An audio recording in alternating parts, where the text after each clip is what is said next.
We're in. Mics are going up. Studio silence, please.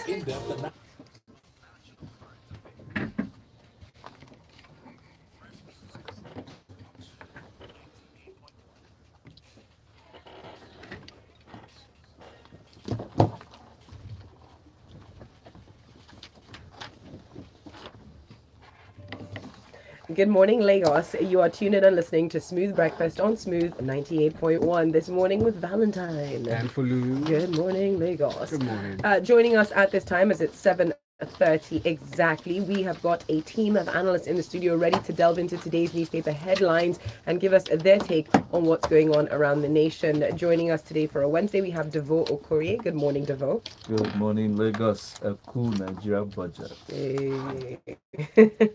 We have Ikemesit Effiong joining us, and he's up on social media on Twitter as @Judge Ike. Good morning. Good morning. I wish you called my names. Sorry. Sorry, don't be upset. I'll do this after. At the end of the show. No. At the end of the show. No. And last but certainly not least, we have Adedunmade Onibokun. Good morning, Adedunmade. How are you? Good morning, Folu. Good morning, Lagos. All Good right. morning, guys. Hey, morning. there you go. Lagos, don't forget we're streaming live on YouTube, so just go to youtube.com/smooth981FM Lagos. You'll see our happy smiling faces there, and tweet at us. Use the hashtag freshlypressed981 while we go through today's stories. First up, Ikemesit. This is in from the New Telegraph. Kaduna government arraigns El-zakzaky and his wife. Now, this is the first time we're hearing of both of in public in a very long time. They've been incarcerated, or under the government's protection for about 2 years. That's the version, or the way the government has put it. But they've finally been arraigned on 8 counts of on 8 separate counts: alleged culpable homicide, unlawful assembly, disturbance of public peace, among other charges. There, what do you say to this? Okay, so 2 things, and let me start with the positive, because of course, let's start with the positives. It's a bright Wednesday morning. Proof of life. Zakzaky Yes, is we've alive. seen that. Which is good. And when you consider the fact that there has been a consistent stream of protest over the last 3 weeks by members of his group, the IMN. Yes. It does make sense to know that at least he's physically okay. The second bit has to do with the technicalities of the charge. Now, is he being charged for acts that he's already in the courts for? Now he's been in courts for 2 years. There are several court orders mandating that he be released, but none of those cases have gone to trial. I know of at least 2 cases. None of those cases have gone to trial, and the government has been very reticent in releasing him. So that had been the question mark that had been hanging over his head up until date. Or is Kaduna charged for some of the actions of his group that have happened over the past month or 2? If they are doing so, then the question that naturally arises, if I were to say the defense counsel, would be for someone who has been in the federal for the better part of 2 years now, how much control, ideological and actual, does he exercise over the group, his such that he can be held personally liable for some of the actions of the IMN over the last 2 months? Well, Ikema said a couple of curiosities I've noticed though, and it's very good that you ask these questions, which leads me to ask you some questions that perhaps will answer the first questions. You are not the judge. No, but simple things. This matter should be in public record, yes, because I know this story doesn't have the details, but we should be seeing some of the details so that we understand it a little bit more, where the charges are coming from and the details of those charges, so we can find out about that in the next few days. The other thing I'm curious about is the bail application that was made. Now, counsel for the defense moved for oral bail, but the judge declined that and said apply written. Why that distinction? Is there anything actually could put in, and what could be the possible defenses for and against? Oh, interestingly, I didn't mind that I had this conversation. Oh, I'm so glad. Off air. So, is the way out? Is he saying, listen, let it be more detailed? Well, not necessarily. Okay. So when you consider the fact that typically, as is the case with most criminal trials, you do not necessarily get to know as defense counsel the charges that will actually be brought against your client or as an arraignment. It just, obviously, as the defense counsel, you would want some things to be placed on the record.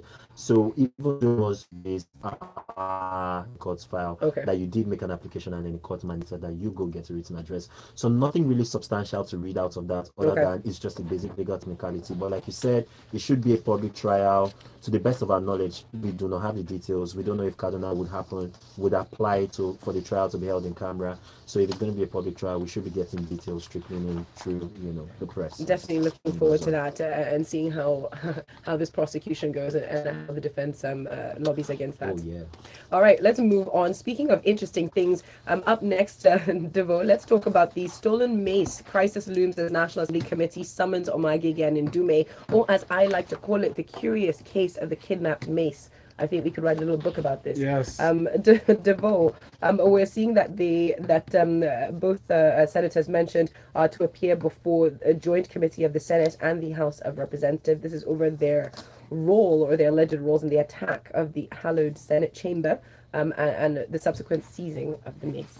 Please. Well, it's still the ongoing drama that we had. Up goes the Mace, we have our own version of the Mace Runner here in Nigeria, which we all watched. And in most cases, we wonder what will come of this. That's a good one. The Mace Runner is really good. But here, if you remember the timeline, it did start on the heels of the National Assembly trying to reorder the electoral timeline. Yes. Which went to court, and it was all in a bid for them to ensure that they secured their own re-elections, right? So 2019 is right under the motivations. Now, while in the House, a party stood up and defended, was against the motion, based on the fact that they felt that it wasn't morally right. Now, this shouldn't attract any rancor, but it actually did. They felt that there was a dissenting senator, which was Omo-Agege, who was on a loan, but he only represented a group of people. So somehow, some way, they took it out on him and suspended him. This was around the 2nd of April, if we remember. Then the suspension wasn't just a normal one. It went for 19 legislative days, of which he challenged in court, came to say sorry.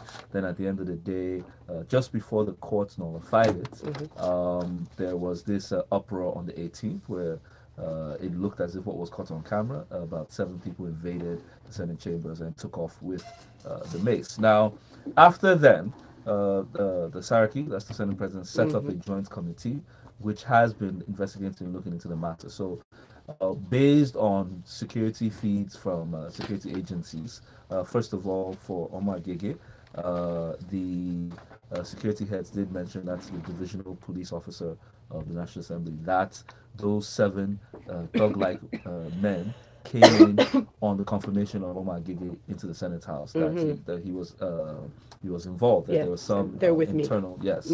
Now, on the second level, Ndume was also accused by the sergeant at arms that he prevented him from seizing the Mace back, from how it was stolen. So they've sent a letter to both of them that they should appear in front of the committee to answer some questions based on these allegations. Now, the committee is a joint committee because it's combined both the senators and the reps.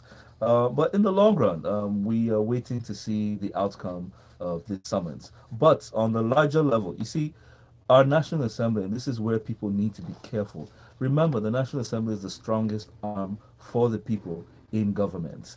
With all the infighting that they've had with themselves and the executive, not much is being done. It seems like drama. It seems like we're all enjoying it. But at the end of the day, the government is suffering. Nigerians are suffering, both home and abroad, because the enabling environment, the enabling laws and policies that we need are not being addressed. So I think people should be mindful of what needs to be done, the real objective of these senators. To compound issues upon all they are earning, you'd expect a whole lot more from them for the polity. But what do we hear? I mean, what's the real essence of this? Well, Devoe, I think you've broken it down very nicely indeed. Thank you very much for that. I would throw this out there, and I'm just very curious at this point. I would like some of our financial gurus out there to just calculate for us how much it costs every time a committee is set up, and the average length of time that these committees run for, and what it actually costs us. And the biggest calculation, how much Nigeria has lost due to non-spending because the budget is coming 6 months late. Delay is expensive. Very, very expensive for us. Something else that's been a bit expensive for somebody else, because his matter was struck out of court, Melaye. We got this headline in Melaye assassination attempt. Court strikes out case for want of diligent prosecution. Adedunmade, we've seen this before, and they're words that make most barristers shudder. Want of diligent prosecution. We're told that the judge just says, listen, until you get your house in order, there's no point moving forward this. What's your take on this story so far? Well, it's actually true what you just said about lawyers not wanting to hear lack of diligent prosecution. It's embarrassing. Yeah, how do you tell your client? You did not do your homework. Exactly. But there's so many things that actually may have caused such an act, and not necessarily the fault of the practitioner. Now, this suit actually started sometime in April 15, that's 2017, when the most distinguished senator said that some gunmen attacked his house. The house located at Ayetoro Gbede Ijumu LGA of his state at about 12 midnight. And then they shot sporadically. They damaged 2 of his cars, and they did that for about 2 to 3 hours. Now, he also fingered some people, or he alleged that those people were responsible. Well, they went to court, and hey, he has not been able to prove his case, at least to this period. But one thing I'd like to note is that aside from this case, there was another one brought against him by the state, wherein he was accused of giving false information in regard to this suit that was just struck out now. So I don't know if that suit is also being set aside, but I think that one would continue, especially with regard to the other cases against him, and I don't see the reason why the prosecution would want to drop that. And also, he's on the defense on the other side, whereas he's the one that instituted this suit, from what we understand. I was just going to point out that Justice Omo-Agege did point out with regret that the prosecution just didn't open its case after four adjournments, which it just makes one ask, was there a case at all? Well, there might have been a case. We don't know why they have not opened their case. Maybe it's because they are too caught up with the current prosecution and the recent health issues that he's been having from having to jump out of a moving vehicle. Four adjournments. His head over here. They attempted the Melaye assassination in 2013 and got threats as a result of that. Trust me. Much talking whatever that guy said. But that's just me. But what is also very important to note is that the suspects here are not clearly out of the woods yet, because the court has said that they can still, that the prosecution has to bring back his case. So let's see if that's going to happen, but I really don't think so in the next future. All right, thank you very much for that. Moving on now, Devoe, coming back to you, and we're going to the National Assembly because the news coming out of there with regards to our budget, which they're saying, listen, we're going to pass it very, very soon, but we've heard that before. They say the National Assembly raises 2018 by 508 billion naira. That's the amount it's been raised by, taking us up 9.120 trillion as opposed to 8.6 trillion. A very interesting move by the National Assembly, Devoe, because we do know that they had been quite upset with the initial figure that was presented by the presidency and said it was bogus and non-implementable. Over to you. Well, here it is, their report card. Finally, our budget that has gone through hail and high water is finally landing in the National Assembly, and it was presented by the Appropriation Committee to the floor for passage, which they said would take place today. Now, the only reason why they're passing it today is because the Deputy Speaker did mention that to enable members participate in forthcoming state congress. As you know, the APC, which is a major part of the House, is having their congresses, and the Saturday Congress is the gubernatorial one. So it is going to be hotly contested. Now, with all the issues that they raised in terms of the lack of proper presentation, that's not to be an issue anymore. To the issue of high budget, they even raised it themselves. So one wonders, because we haven't seen the breakdown, whether the constituency budget issue was part of this. Nevertheless, this budget was meant to reorder the January-December cycle, which was supposed to follow the natural calendar. But unfortunately, due to their wisdom and high politics, once again, and this is the longest ever, it's being supposedly going to be passed 6 months after it was presented by the presidency in last December. Now, remember, what's this budget for? Because we shout the budget, the budget, the budget. The budget is the game plan. It is a master plan by any political party in government to deliver the democratic dividends, the democratic goods and services. Most times people ask, why is this not happening? The military, the security forces have been inefficient and not effective simply because they've not had some of the programs which they have marshaled out approved. There's no money to have implemented many of them. This is all being tied down with the budget. Even the states, to some extent, to the extent that they get provisions, have not been equipped simply because of the budget. Now, remember, based on the one that we read earlier in the year, what the president read at 8.6 trillion, a large percentage of it has been funded. So this is just the initial stage, which sets out the game plan. The next stage, which is all about how we're going to fund this budget, hasn't even been dealt with. So you can see what we were referring to initially, that there's a great cost to all this hanky-panky, higgy-haga, what other words can I use, that goes on, horseplay that goes on within the National Assembly, who are meant to be representing each and every one of us. Even the national projects in terms of road building, projects that should take place within the state governments are not happening simply because there have been this rancor going on. Well, let's see. We shall definitely see. It is very curious the way they've gone about this now. But we've got messages coming in very quickly up on Twitter, which I suggest is the platform you use for the moment. Hashtag FreshlyPress981 says it's not correct that things being done at the National Assembly. Just yesterday, the Senate has to bill termed the biggest business reform bill in Nigeria in over 28 years. Let's learn to isolate issues objectively. I'm not sure about the biggest business, but we are going to address CAMA. Don't worry, we're getting to that, and it just happened. So, CAMA strikes back. Let's be calm. The next paper is Vanguard. Now, alleged falsification of assets. CCT strikes out charges against Justice Ngwuta.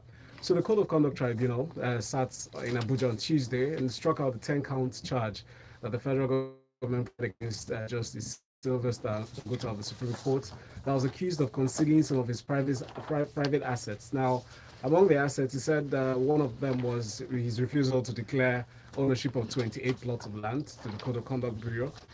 Well, in reaction to that, his representatives at the courts now came out saying that the CCT lacked the requisite jurisdiction to hear and determine the case against him. They said first that the case was supposed to be referred to the National Judicial Council first before it was brought to the Supreme Court. And then the reaction, the NJC said, no, the powers vested on the CCT are similar to that of the NJC. So by virtue of the fact that he's being tried as a public officer, not a judicial officer, really, they actually have a right to ask him those questions. Adedunmade, what's your take on this? Well, this decision is based on the decision of the Court of Appeal in December 2017. That is the case of Idanjiwa versus FRN. Now, at the time that decision was made, it was it caused a bit of ripples, because at that time there were several judicial officers who were being prosecuted for one form of misconduct or another. And when that decision came out, they all clutched to it, like saying, okay, now that we're in court and the Court of Appeal has stated this, then you have to refer us to the NJC first. Some of the courts in which they were in bit, while some did not. But actually, the Supreme Court is yet to decide on the issue. And when the Supreme Court does that, that will be like a form of finality on the position of the law in that regard. But what the essence of that case states is that by virtue of Section 158 of the Constitution, there are certain agencies that were named to have exclusive authority, which include the NJC, of course, which include the Federal Judicial Service Commission, which include the Code of Conduct itself, which include the Federal Character Commission, and also INEC. And but with regard to this particular one on Justice Ngwuta, and as it relates to the NJC, it states basically that you cannot bring charges of official misconduct against a serving judicial officer without first taking the person to But the which one NJC. overrides the other?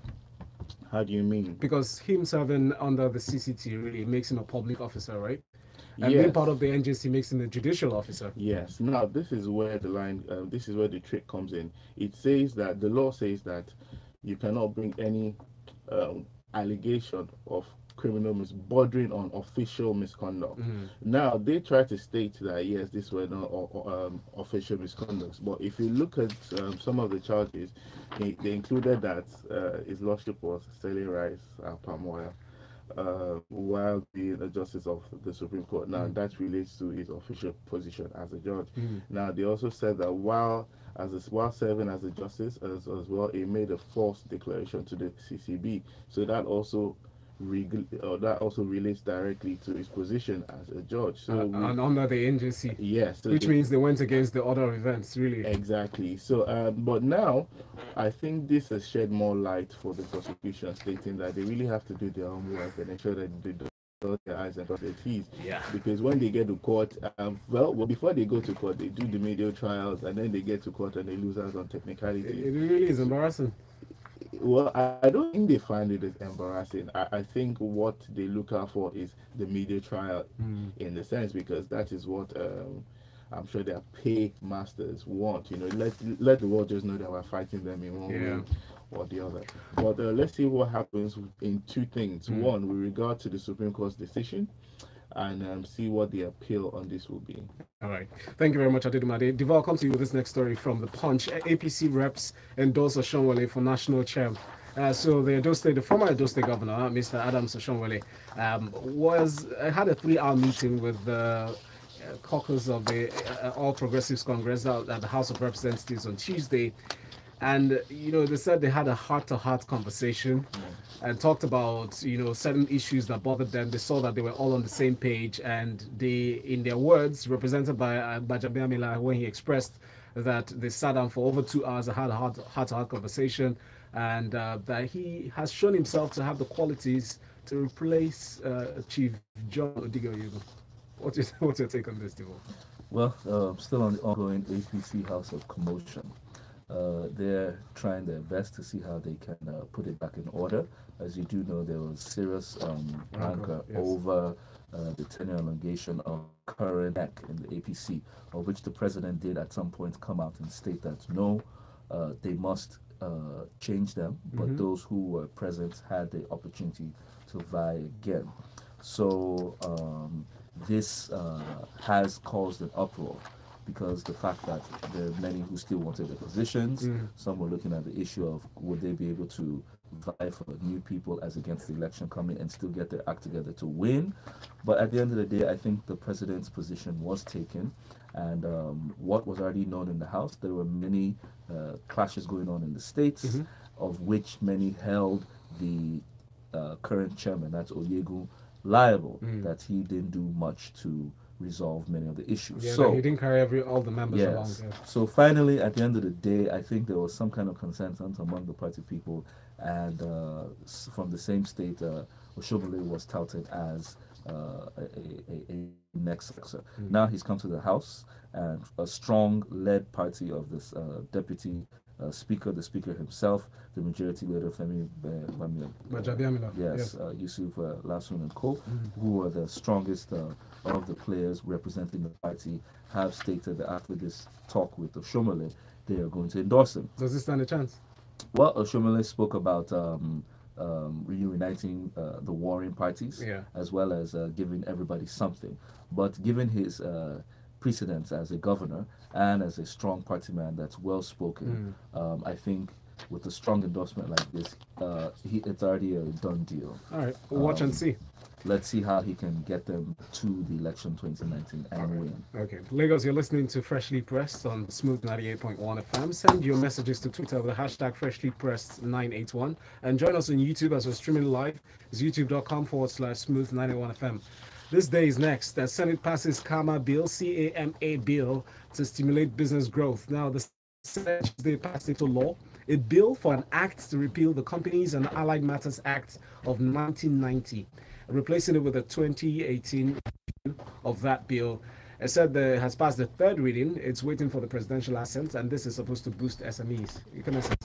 Yeah, let's conveniently ignore the fact that this the report conveniently reads like a press release from the National Assembly. And let's just focus on this. So the bill, which essentially repeals the old Companies and Allied Matters Act in 1990 to create a new one in 2018, will ostensibly allow business owners to now register their businesses in a faster and more efficient way using technology. It will remove all unnecessary regulatory provisions. But what does that mean for the ordinary businessman? Okay, so here's the interesting thing, right? How? This is so the National Assembly is trying to codify into law stuff that the CAC is already doing. So I have my notes here from last month. CAMA said it was working to reduce, the Corporate Affairs Commission, sorry, yes. the CAC, which is a primary operator of CAMA, which was why I confused them. Hopes to reduce the time spent to register companies online. So right now you can check the status for the registration of your company online. You can really follow the process pretty much in real time. The process has significantly improved over the last 2 years. In March, they removed the proficiency certificates for its list of requirements for business registration. So there was a time when if you wanted to register like a specialist company, like say a technology company, you had to show them that you study computer science in university, so you had to put your degree certificate, or you had some certification in an IT related course. They yanked off that because quite frankly, for a lot of the industries where they require those, for example, catering and all that, it was really so does this make any difference? Is there a cost to the to the extent that it becomes law? Yes, it does. It's just that the CAC is a very, very convoluted behemoth. It's probably it ranks almost high up there with the NNPC and all of that. So it's interesting to see high rank how it is implemented. Okay. Shout out to my CAC. All right, thank you. Very quickly, a few messages have come through. Let's see if we can get through a couple of them. Bidemi says the sudden arraignment of El-zakzaky in Kaduna court is a plan by the government to push the Shiite protest out of Abuja into Kaduna. Conspiracy theories there. More coming through still. This one is now in from Ike, who says, on the attempted assassination case, the prosecution is clearly not interested in pursuing the case. After all, Dino has been declared an enemy of the state. Only the naive would expect him to get any justice, says Ike. Interesting, Ike. And then, okay, let's move on. Thank you very much. Adedunmade, here's this next story from Punch. Buhari has come out to say that he was ousted and detained for the same reason why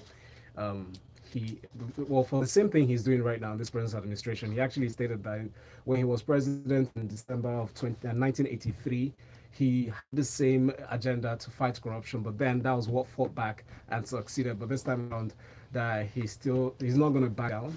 That corruption is still fighting back, but they are making a lot of successes. And he said this at the inauguration of the commissioning of the new structure for EFCC. What's your take on the statements? Because it's really a lengthy story here. Yeah, actually, I don't think this is something you have not said before. I think we've heard this before, so there's really no news to it. But what caught my interest while I was going through the story is some misconceptions that I believe the president has. For instance, he said in a statement that he expressed the hope that the judiciary and the legislature will collaborate with the executive on the current war against corruption. Now, I think this insinuates that the judiciary and the other arm of government, that's the third one, are not cooperating with him in his fight for corruption. I think that's, for instance, when they pick up things such as convictions, they say, oh, that the judiciary is not supporting them because they're not getting the number of convictions that they feel they should get.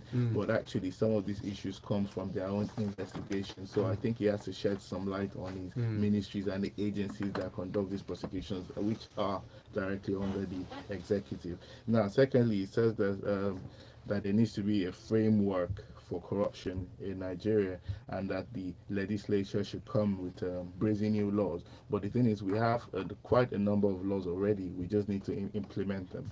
Now, he has also said that, well, in order not to waste time, I think the last thing I'm just going to say is that you cannot just fight corruption without obeying the law yourself. You know, he also has to obey the rule of law. And we've seen, for instance, that the El-zakzaky case, you know, the federal government did not obey the law. So you cannot just come and say people are not obeying the law when you're not doing it yourself, basically. I guess.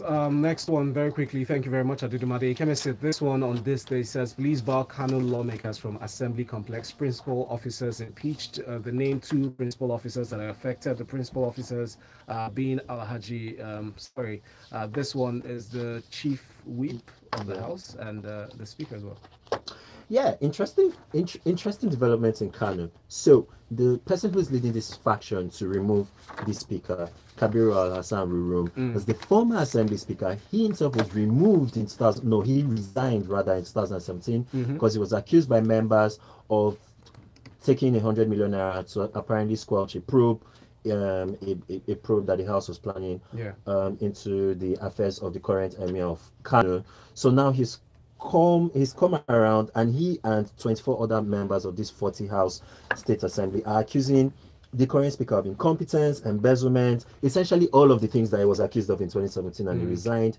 You need about 27 people to yank him out. They've only got 24 signatures. I think there will be some more traction in this story, but it's just interesting how this guy wants to remove this former guy. I don't know. I don't know what the play is, but I do know that the current speaker is closely allied to the current governor.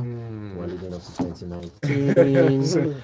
Lagos, you can fill in the rest of the gaps. Fill in the rest of the gaps. On that note, we are done with Freshly Pressed for this morning. I wish we could take some more, but we cannot. Thank you to Devoe Okorie for showing up. Thank you to Ikemesit Effiong, who you can find on Twitter as Judge Ike. Devoe is of the same name. That's at Devoe Okorie, and Adedunmade is simply at Adedunmade on Twitter. Coming up next, we'll be switching lanes and talking sports inside the locker room. So make sure you stay subscribed to our YouTube channel, youtube.com/smooth981FM Lagos. Good morning. The headlines. I am The stories. Devoe.